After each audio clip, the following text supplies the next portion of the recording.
तो आज हम रिवाइज करेंगे इलेक्ट्रोकेमिस्ट्री चैप्टर दैट इज़ विद्युत रसायन।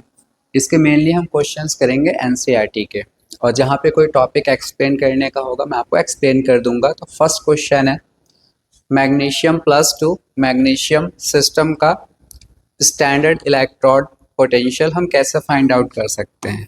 ये इंपॉर्टेंट क्वेश्चन है, कई बार एग्जाम में आ चुका है। मैग्नीशियम +2 मैग्नीशियम, इसका हमें E0 फाइंड करना है।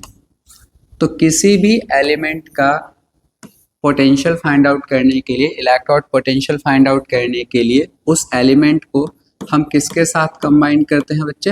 हाइड्रोजन के इलेक्ट्रोड के साथ। ये हमेशा आप याद रखना। तो यहाँ से एक अलग से क्वेश्चन पूछा जाता है SHE, ये जरूर कर लेना है आपको, लास्ट ईयर बोर्ड एग्जाम में आया भी था 2 मार्क्स में।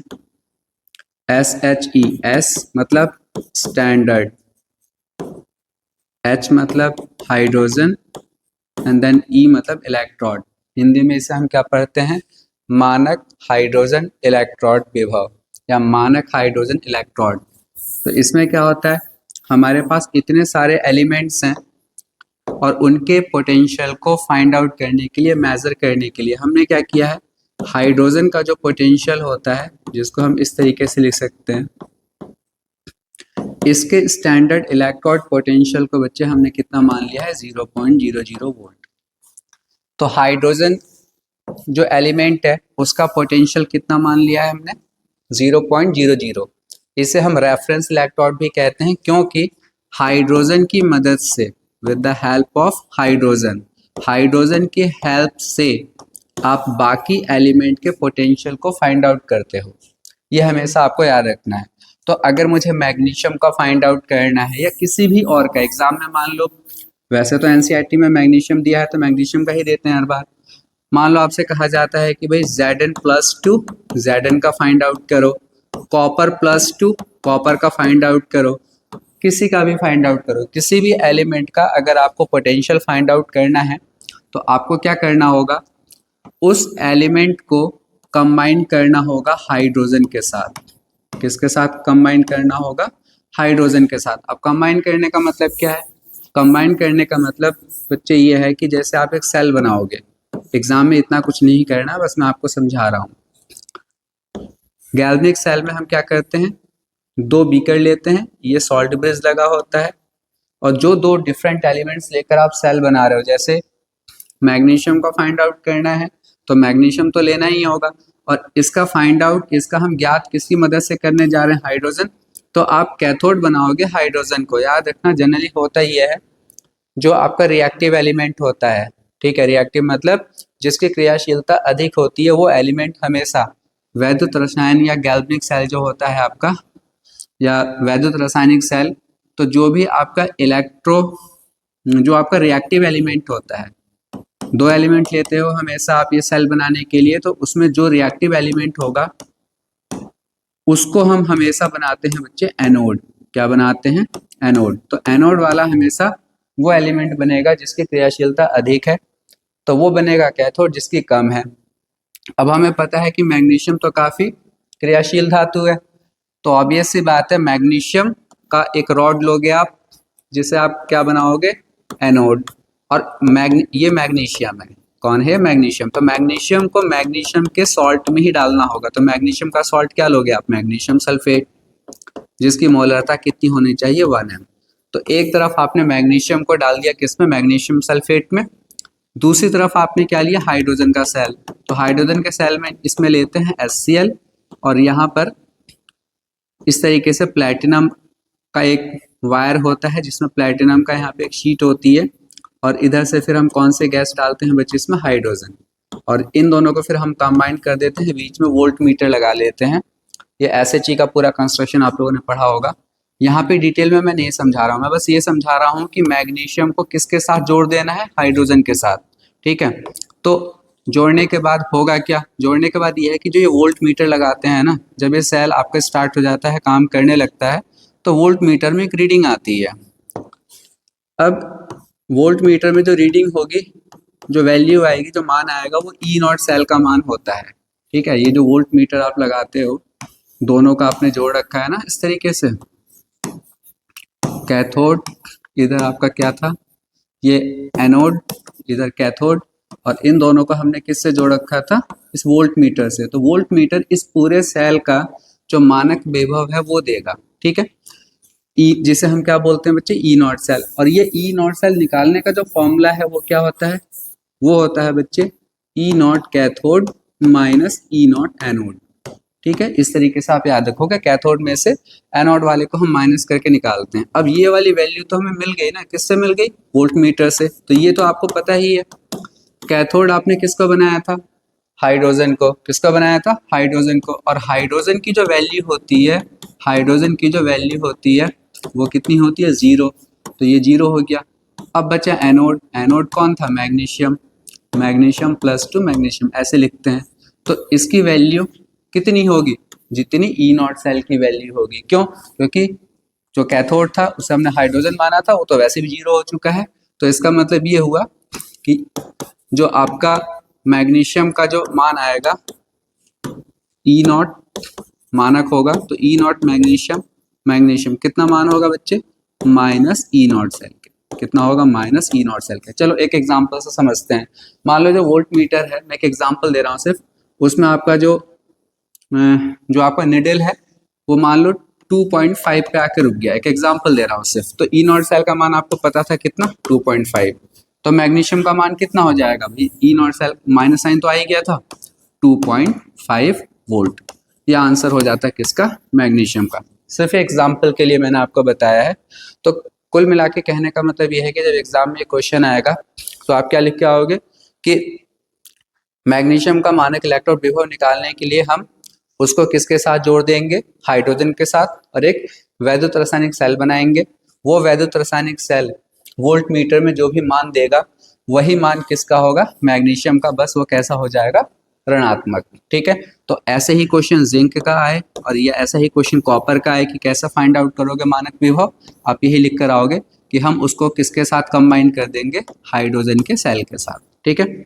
हाइड्रोजन के सेल को दिखाने का भी एक तरीका होता है। जैसे मैग्नीशियम का तो सिंपल है, मैग्नीशियम +2 मैग्नीशियम लिख दिया आपने। हाइड्रोजन का जो सेल दिखाते हैं बच्चे वो इस तरीके से दिखा देते देखो, प्लेटिनम, क्योंकि प्लेटिनम का वायर होता है और प्लेटिनम की एक शीट होती है, उसी पे हम हाइड्रोजन गैस डालते हैं। तो प्लेटिनम लिखते हो, क्या डालते हो, हाइड्रोजन गैस। कितने एटीएम पे, 1 एटीएम पे। यह हाइड्रोजन गैस परिवर्तित किस में होती है, H में, ठीक है। या सॉल्यूशन जो लेते हो वो HCl का होता है, तो वहाँ पे H है जिसकी मोलरता कितनी होती है, 1m। तो ये तरीका है किसको दिखाने का, हाइड्रोजन के सेल को। किसके सेल को, हाइड्रोजन के सेल को। प्लेटिनम सॉलिड, H2 गैस है, तो उसका प्रेशर दाब 1 atm, और फिर किस में डाला गया है, HCl के विलयन में, जहाँ से H की सांद्रता कितनी है, 1m। तो कई बार 1 मार्क्स में हाइड्रोजन का जो सेल होता है उसको कैसे निरूपित करेंगे वो बताओ लिखने के लिए आ जाता है, तो आप ऐसे लिख के आओगे। चलो अब नेक्स्ट क्वेश्चन देखते हैं।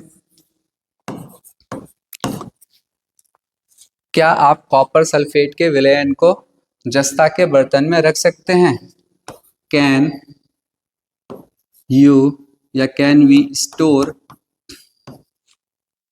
Copper sulphate solution, copper sulphate का एक्वा सॉल्यूशन है, विलयन है, इन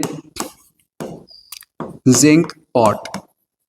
ये क्वेश्चन है कि क्या हम जिंक जस्ता के बर्तन में कॉपर सल्फेट के विलयन को स्टोर करके रख सकते हैं।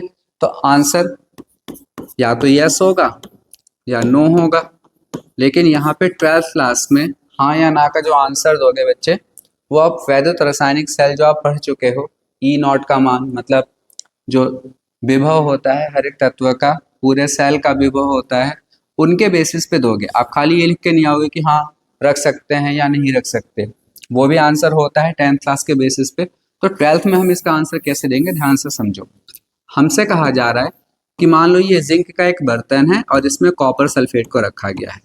अब रख सकते हैं या नहीं, नहीं रख सकते। पहले मैं समझाता हूँ क्यों, फिर मैं आपको प्रूफ करके दिखाऊंगा। ये जो पूरा का पूरा पॉट है, ठीक है, ये बर्तन जिसे मैं रेड से दिखा रहा हूँ किसका है, जिंक का, ठीक है। तो जिंक क्योंकि कॉपर से ज्यादा क्रियाशील होता है, ज्यादा रिएक्टिव होता है, तो इसमें से जिंक के एटम्स निकल कर आएंगे और कॉपर के साथ रिएक्ट करने लगेंगे या पूरे कॉपर सल्फेट के साथ। मतलब इसमें से कौन निकल कर आ रहा है, जिंक किसके साथ रिएक्ट कर रहा है, कॉपर सल्फेट के साथ, और क्या बनाने लगेगा, ZnSO4 प्लस कॉपर। तो आप क्या देखते हो कि जो आपका बर्तन है उसी में से एटम्स निकल निकल कर आ रहे हैं और किससे रिएक्ट कर रहे हैं, जो इसके अंदर विलयन रखा है। तो कुछ देर बाद ये पूरा का पूरा बर्तन गायब हो जाएगा या इसमें छोटे छोटे छेद हो जाएंगे, ठीक है, क्योंकि जिस बर्तन में आपने कॉपर सल्फेट को रखा है वो जो धातु है जिंक वो ज्यादा क्रियाशील है। तो इस तरीके से भी आप कह सकते हो कि नहीं रख सकते। लेकिन अब हम इसे समझते हैं अपने इलेक्ट्रोकेमिस्ट्री के बेसिस पे ई नॉट सेल निकाल कर, ठीक है। तो देखो बच्चे, ई नॉट सेल निकालने का फॉर्मूला क्या होता है, E naught cathode minus E naught anode, ये लिख दो आप पहले। अब ध्यान से देखो, हमसे कहा जा रहा है जिंक के बर्तन में कॉपर सल्फेट को हम रख सकते हैं या नहीं। जाहिर सी बात है, जिंक का बर्तन अगर है तो जिंक पे इस समय कितना चार्ज है, 0। बर्तन होने का मतलब अभी इसने कोई यौगिक तो बनाया नहीं, कोई कंपाउंड नहीं बनाया, तो 0 स्टेट है। इसका मतलब यही होगा कि जिंक जो है यही ऑक्सीडाइज हो सकता है, यही +2 में जा सकता है, ठीक है। तो कंफर्म है कि यहाँ पे जिंक जो है ये एनोड का काम करेगा, जिसका ऑक्सीडेशन होता है ना बच्चे वो एनोड का काम करता है। तो आप समझ गए जिंक यहाँ पे एनोड है, तो कॉपर किसका काम करेगा, कैथोड का। कॉपर किसका काम करेगा, कैथोड का। हमेशा ध्यान रखना ऐसे क्वेश्चंस को करने के लिए, जिस धातु का बर्तन बना होता है, ठीक है, वो हमेशा धातु एनोड माना जाता है। अगर ये क्वेश्चन उल्टा हो जाए कि जिंक, इसमें जिंक सल्फेट रखा हो और ये कॉपर का बना हो, ठीक है, तो कॉपर फिर एनोड बनता, वो मैं बाद में समझाऊंगा। अभी कॉपर सल्फेट के अंदर, कॉपर सल्फेट को जिंक के बर्तन में रखा है, तो कॉपर क्या बनेगा, कैथोड, और जिंक जिसका बर्तन है वो एनोड। तो आप समझ गए कि यहाँ पर एनोड कौन है, जिंक। एनोड कौन है, जिंक। तो लिख लो आप पहले सही से, ठीक है। और कॉपर, कैथोड कौन है, कॉपर, ये भी लिख लो। अब समझो जरा बात को, हमें ये फॉर्मूला पता रहता है कि ई नॉट सेल हम हमेशा कैथोड में से एनोड को माइनस करके निकालते हैं। हमें बस ये समझना था कि सर यहाँ पे कैथोड कौन होगा और एनोड कौन होगा। तो मैंने आपको बता दिया, जिस भी चीज का बर्तन बना है वो हमेशा एनोड होगा। बर्तन किसका बना था, जिंक का, तो जिंक क्या हो गया, एनोड। एनोड की जगह जिंक, कैथोड फिर कॉपर हो गया। इनके मान आपको क्वेश्चन पेपर में दिए होंगे। जैसे जिंक का मान आपको दिया जाएगा, ठीक है, जिंक Zn+2, Zn का मान होता है बच्चे -0.76 वोल्ट, और कॉपर का होता है प्लस में, ठीक है, कितना, +0.34। तो दोनों के मान आपको एग्जाम में दे रखे हैं, याद रखना इसी फॉर्म में होना चाहिए। +2 मतलब प्लस वाला आपका न्यूट्रल हो रहा हो, मतलब ये कौन सी अभिक्रिया है, अपचयन, तो ये अपचयन विभव कहलाता है। तो अपचयन विभव दिया होगा आपको, तो आप कॉपर की जगह पर कॉपर का विभव लिख लो, क्या, 0.34, माइनस, माइनस का साइन है ही, और अब जिंक का विभव लिखोगे वो भी माइनस में ही है। तो आप देखो 0.34 माइनस माइनस प्लस 0.76, दोनों को जोड़ा, आंसर आया 1.10 वोल्ट, ठीक है। अब इस आंसर से हम बोलेंगे कि हाँ हम रख सकते हैं या नहीं रख सकते। अब वो कैसे बोलेंगे, आप सॉल्व करने के बाद देखो, अगर आपका आंसर बच्चे धनात्मक है, पॉजिटिव है, कैसा है, पॉजिटिव, मतलब वहां पर रिएक्शन होगी, वहां पे रिएक्शन होगी, रिएक्शन विल टेक प्लेस। अब रिएक्शन अगर हो रही है तो हम ऐसे कैसे रख सकते हैं, हम हमेशा दो चीजों को तब एक दूसरे में रखते हैं जब वो आपस में क्रिया ना करें। कैसे पता चला कि रिएक्शन होगी, आपने पूरा सॉल्व किया, ई नॉट सेल आपका कैसा आ गया, पॉजिटिव, तो आप लिखोगे क्योंकि ई नॉट सेल पॉजिटिव है, वहां पे अभिक्रिया होगी जिंक और कॉपर के बीच में, और हम जिंक के बर्तन में कॉपर सल्फेट को नहीं रख सकते। समझ में आ गया। चलो क्वेश्चन को रिवर्स कर देते हैं बच्चे, क्या पता वो क्वेश्चन आ जाए एग्जाम में। क्या, can you store zinc sulphate in copper pot. अब आप समझ गए, तो इसका आंसर हम करते हैं। मैं डायरेक्टली अब ऐसे ही सॉल्व करता हूं, मैं पूरा नहीं लिखूंगा। फिर से आप फॉर्मूला लिखोगे, E naught cell, E naught cathode minus E naught anode, ठीक है। अब कैथोड और एनोड कौन है, अभी तो बताया था, जिसका बर्तन होता है वो आपका एनोड होता है। अब बर्तन किसका बना दिया आपने, कॉपर का, तो कॉपर एनोड है। तो ये एनोड की जगह पर आप कॉपर को लिख लो, पहले पहले फॉर्मूला लिख लो पूरा सही से। और कैथोड अब जिंक होगा तो जिंक लिख लो, लिख लिया। अब इनकी वैल्यू पुट कर दो, भाई वैल्यू तो सेम ही रहेगी। जिंक की कितनी थी, -0.76, कॉपर की कितनी थी बच्चे, +0.34।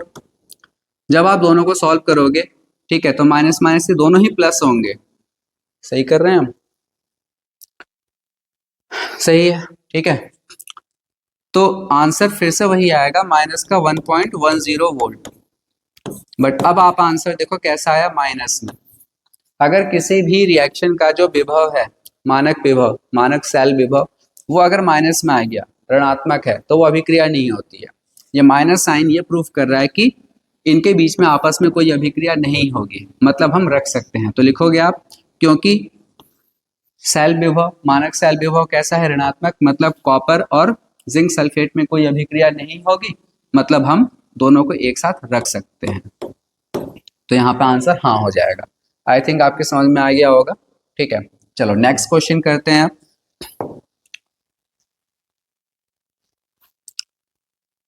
इसमें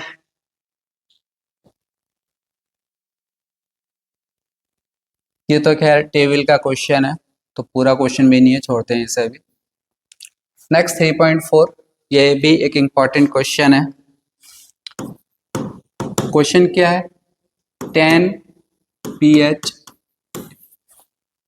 वाले विलयन, 10 pH का एक सॉल्यूशन है, ठीक है। और इस सॉल्यूशन के साथ में कौन जुड़ा हुआ है, हाइड्रोजन इलेक्ट्रोड। कौन जुड़ा हुआ है, हाइड्रोजन का इलेक्ट्रोड। तो उसका हमें क्या पता करना है, विभव पता करना है। अब हाइड्रोजन का इलेक्ट्रोड अगर आपने एक ऐसे विलयन में डाल रखा है जिसका pH 10 है, मतलब क्या हुआ, वहां पे H आयन की सांद्रता आपको पता चल गई। कैसे, pH निकालने का बच्चे फॉर्मूला ये होता है, क्या, pH बराबर minus log H ion. 10th class से आप ये फॉर्मूला पढ़ते हुए आ रहे हो, pH बराबर माइनस लॉग H आयन, ठीक है। तो pH कितना दे रखा है, 10, ये क्वेश्चन में ही था, माइनस लॉग H आयन। हम क्या करेंगे, H आयन की सांद्रता निकालनी है, लॉग हटेगा और इधर पहले तो ये माइनस का साइन इधर आ जाएगा, देखो ऐसे होगा, H प्लस, इसकी वैल्यू निकालनी है। जब लॉग एक तरफ से हटता है ना, तो दूसरी तरफ जाकर वो 10 बन जाता है, और दूसरी तरफ के नंबर को वो 10 की पावर में ही उठा देता है, रेज कर देता है। अब यहाँ पे इत्तेफाक से पहले से ही 10 है, और यहाँ से जब लॉग हटेगा तो 10 आएगा, और ये जो नंबर है वो पावर में पहुंच जाएगा, लेकिन माइनस साइन भी तो है, तो माइनस इधर आया होगा, तो माइनस का 10 हो जाएगा। तो H आयन की सांद्रता कितनी होगी, 10 की पावर माइनस 10।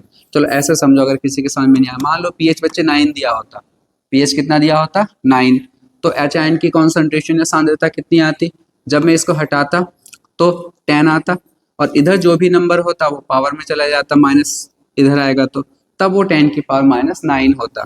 अगर pH 8 होता तो 10 की पावर माइनस 8 हो जाता। फिलहाल आप देख सकते हो कि यहाँ पे ऑलरेडी क्या है, pH 10 है, माइनस लॉग H आयन, तो पहले आप माइनस को इधर ले आओ, तो ये माइनस का 10 हो गया, लॉग H आयन। हमें इसकी कॉन्सेंट्रेशन निकालनी है H आयन की, इधर लिख लेता हूँ। तो जब ये लॉग हटेगा तो ये नंबर पूरा 10 की पावर में चला जाएगा, तो यहाँ से हमें H आयन की कॉन्सेंट्रेशन मिल गई 10 की पावर माइनस 10। बट हमें तो क्या निकालना है, हमें तो निकालना है इलेक्ट्रोड का पोटेंशियल। तो आप हाइड्रोजन का जो रिएक्शन होता है वो लिखो पहले। देखो हाइड्रोजन के रिएक्शन को बच्चे ऐसे लिखा जाता है, हाइड्रोजन ने एक इलेक्ट्रॉन लिया, या ऐसे करो 2 हाइड्रोजन ले लो, तो 2 हाइड्रोजन 2 इलेक्ट्रॉन लेगा, और किस में कन्वर्ट हो जाएगा बच्चे, H2 में। ये एक हाफ सेल रिएक्शन है। हाफ सेल क्यों कह रहा हूँ, क्योंकि यहाँ पे सिर्फ अपचयन हो रहा है, तो इसके लिए हम कैसे लिखते हैं, E0 2H प्लस किस में कन्वर्ट हो रहा है, H2 में, ठीक है। फिर इधर क्या होता है, सॉरी ये इधर E होता है, E, ये नेक्स्ट इक्वेशन है, इधर होगा आपका E0, फिर से यही लिखोगे आप 2H H2, इधर क्या आएगा बच्चे आपका 0.0591 upon n log. Right side में जो भी चीज़ होती है ऊपर लिखी जाती है, तो गैस है तो इसका प्रेशर ही होगा PH2, और लेफ्ट साइड में जो भी चीज़ होता है वो नीचे आ जाता है। लेफ्ट साइड में क्या है, H आयन, कितने H आयन है, 2 हैं, तो H की पावर 2। यहाँ पे जो नंबर होता है वो कॉन्सेंट्रेशन की पावर में चला जाता है। अब हम सॉल्व कर लेते हैं, इसकी वैल्यू तो बच्चे 0 ही आएगी, 0.0591। एन कितना है, कितने इलेक्ट्रॉन्स ऐड हुए हैं, 2 लॉग, ठीक है। प्रेशर हाइड्रोजन का हमेशा 1 atm होता है, या 1 बार हटा दो। H आयन की कॉन्सेंट्रेशन तो अभी हमने पीछे निकाला था ना, 10 की पावर माइनस 10, ठीक है, तो वही यूज कर लेते हैं, 10 की पावर -10, लेकिन इसका करना बच्चे स्क्वायर। अब सॉल्व कर लो। 0 इसको सॉल्व करोगे 00295 आ जाता है जब हम इसको डिवाइड कर देते हैं इससे। तो फिर लॉग, अब आप देखो 10 की पावर -2 है, 10 की पावर -10 की पावर 2, तो ये हो जाएगा 20। ऊपर जाके कितना हो जाएगा 10 की पावर +20। ठीक है, इस तरीके से हो गया। अब सिंपल है 0.295 इंटू ये जो भी पावर है आपका, ठीक है, इसे फ्रंट में ले लो, लॉग से पहले आ जाता है ये, और अब बचेगा log 10, और log 10 का मान 1 होता है। तो बस इसको मल्टीप्लाई कर दो, जो आंसर आएगा वही आपका हाइड्रोजन का क्या होगा, पोटेंशियल। ठीक है, तो यहाँ पे मेन स्टेप क्या था, पीएच की हेल्प से एच आयन की कॉन्सेंट्रेशन निकालना। अभी क्वेश्चन दे रहा हूँ, वो आप लोग खुद ट्राई करना। सेम क्वेश्चन है, मान लेते हैं कि एक सॉल्यूशन है जिसका पीएच है बच्चे कितना, पीएच ले लेते हैं 10 की पावर 10 था, अब ले लेते हैं पीएच 2। ठीक है, तो आप सॉल्व करना कि उसका हाइड्रोजन का कितना पोटेंशियल आएगा, हाइड्रोजन इलेक्ट्रोड का पोटेंशियल फाइंड करना। ठीक है, चलो नेक्स्ट क्वेश्चन करते हैं। ये इंपॉर्टेंट है, ऐसे ही क्वेश्चन बोर्ड एग्जाम में पूछे जाते हैं। ये क्वेश्चन आप बोर्ड एग्जाम में देखोगे मल्टीपल टाइम्स आपको मिलेगा आया हुआ। क्या है, एक सेल का ईएमएफ ज्ञात कीजिए। ईएमएफ होता है बच्चे इलेक्ट्रोमोटिव फोर्स, ये भी आपका ई सेल ही होता है, ई सेल को ही इलेक्ट्रोमोटिव फोर्स या ईएमएफ कहते हैं, तो कंफ्यूज नहीं होना है। यहाँ पे इन्होंने रिएक्शन दे दिया, निकल आपका सॉलिड फॉर्म में है, सिल्वर आयन, 2 मोल सिल्वर के आयन्स हैं जिनकी कॉन्सेंट्रेशन है 002 m, और ये कन्वर्ट किस में हो रहा है बच्चे, निकल +2 में। अब निकल आयन में कन्वर्ट हो गया तो इसकी कॉन्सेंट्रेशन है 0.160 m। देन आपका सिल्वर आपका न्यूट्रल हो गया सॉलिड फॉर्म में। तो ऐसे रिएक्शंस को देख के सबसे पहले हमें क्या करना होता है, हमें लिखना होता है नस्ट इक्वेशन। तो नस्ट इक्वेशन देखो, ई नॉट सेल, पूरा सेल का नस्ट इक्वेशन, ई सेल होता है इधर, ई सेल, फिर होगा आपका ई नॉट सेल। नस्ट इक्वेशन लिख रहे हैं हम 0.0591 अपॉन n, ये फिक्स है, इतना तो रहेगा ही रहेगा हमेशा। अब लॉग, ऊपर नीचे ये 2 आयंस लिखे जाते हैं, ऊपर हमेशा लेफ्ट साइड का आयन लिखा, सॉरी राइट साइड का आयन लिखा जाता है, तो राइट साइड में आयन कौन सा है, निकल +2, और नीचे लेफ्ट में जो भी आयन है, तो लेफ्ट में ये दोनों है लेकिन आयन तो सिर्फ यही है ना, Ag+, लेकिन जो शुरू में नंबर है 2 वो यहाँ पे लगा दो। आप वैसे भी देखना ध्यान से कि यहाँ पर +2 चार्ज है, तो यहाँ पे भी टोटल +2 चार्ज ही होना चाहिए, तभी बैलेंस है। यहाँ पे तो इन्होंने रिएक्शन दे दिया, नहीं देते रिएक्शन तब भी आपको यहाँ पे 2 लगाना पड़ता है, क्योंकि यहाँ पे +2 है तो यहाँ पे भी प्लस का 2 ही होना चाहिए। अब इनके वैल्यूज लिखते हैं। पहले ई नॉट सेल देखो आप, ई नॉट सेल तो हम पहले निकाल ही लेते हैं। ई नॉट सेल निकालने का फॉर्मूला क्या है, E naught cathode minus E naught anode. अब कैसे निकालोगे, कैथोड और एनोड कौन है यहाँ पे, सिंपल सी बात है, जो ज्यादा रिएक्टिव एलिमेंट है वो आपका क्या है, एनोड, और जो कम रिएक्टिव एलिमेंट है वो क्या है, कैथोड। अब यहाँ पर क्या है, इन्होंने नहीं निकालने की जरूरत नहीं है, इनोड सेल इन्होंने खुद ही दे दिया है कितना 1.05, तो अभी तो मैं यूज कर लेता हूँ 1.05, 0.0591 n, n की वैल्यू कितनी है, आप देखो निकल 0 से +2 में कन्वर्ट हो रहा है तो n2 हो गया। लॉग निकल की कॉन्सेंट्रेशन कितनी है, ये 0.160। सिल्वर का स्क्वायर तो करोगे लेकिन सिल्वर की कॉन्सेंट्रेशन कितनी लिखूं यहाँ पे, 0.002। ठीक है, अब आगे सॉल्व करते हैं। ये ऐसे रहेगा 1.05, इसको डिवाइड करके आपको पता ही 0.0295 आ जाता है। इतनी बार प्रैक्टिस कर लो कि ये रट जाए, अगर 2 है तभी आएगा, ये 3 4 कुछ और होगा तो नहीं आएगा। लॉग मैं इसको क्या लिख सकता हूँ, 160 इंटू 10 की पावर -3, यहाँ पे स्क्वायर था। ठीक है, पॉइंट हटाओगे तो 10 की पावर -3 हो गया। और इसको क्या लिख सकता हूँ 2 इंटू 10⁻³ पॉइंट के बाद 3 नंबर है, इसका क्या है बच्चे स्क्वायर। चलो अब जरा ऊपर सॉल्व कर लेता हूँ इसे। तो E cell is equal to 1.05 0.0295।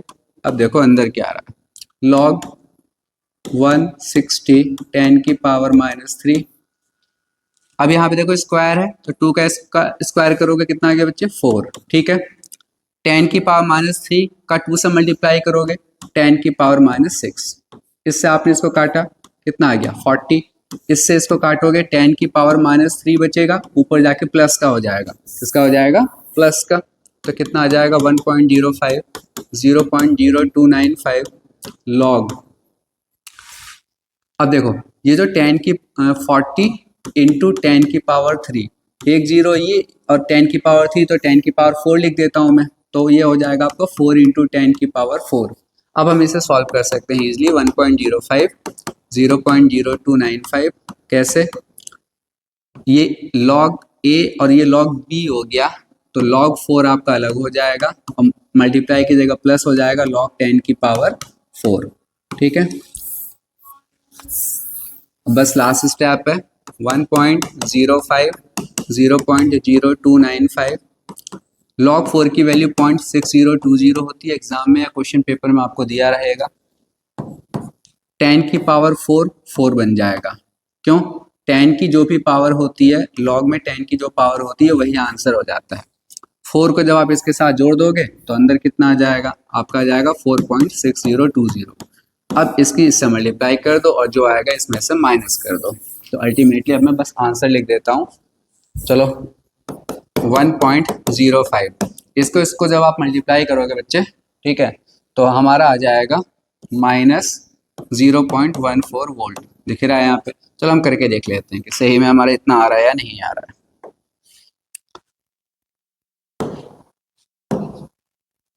ठीक है, क्या करना है सॉल्व हमें 0.0295 मल्टीप्लाई किससे करना है 4.6020, ठीक है, कितना आ गया 0.1357। तो 0.1357 है तो इसे इन्होंने राउंड ऑफ करके 0.14 मान लिया है। अब आप इसमें से इसको माइनस कर दोगे, ये माइनस कर लेता हूँ क्या 1.05